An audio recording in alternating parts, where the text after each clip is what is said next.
Le 3 mai 2023, Amandine Pélissard est apparue effondrée et inconsolable sur son compte Instagram.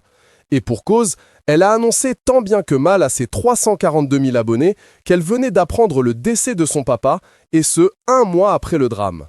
L'ex-star de TF1, aujourd'hui reconvertie dans l'influence et les contenus érotiques avec son mari Alexandre, s'est donc emparée de son compte Instagram pour faire part de son choc et de son désarroi après l'annonce, par un cabinet de notaire et non par sa propre famille, de la mort brutale de son père.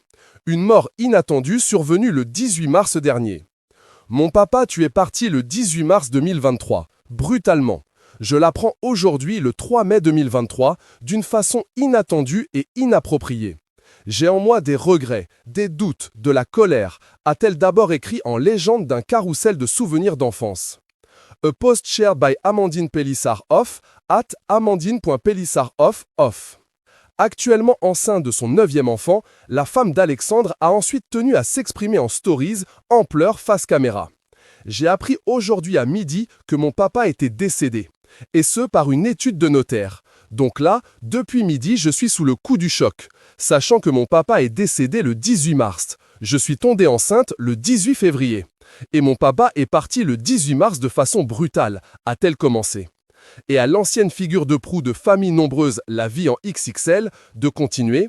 Je l'ai su donc de façon très brutale par un mail d'une étude de notaire qui me demandait de les contacter pour un dossier me concernant, rien de plus.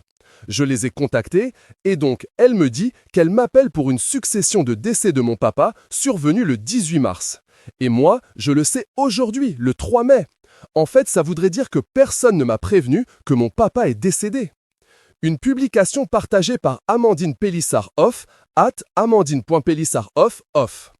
Amandine Pélissard, qui entretenait visiblement une relation des plus complexes avec son père, a tenu à expliquer à demi-mot à sa communauté la raison de leur brouille. C'est violent, je vous jure. Il y a eu tellement d'horreur dans son histoire. Lui, finalement, qu'est-ce qu'il a fait de mal?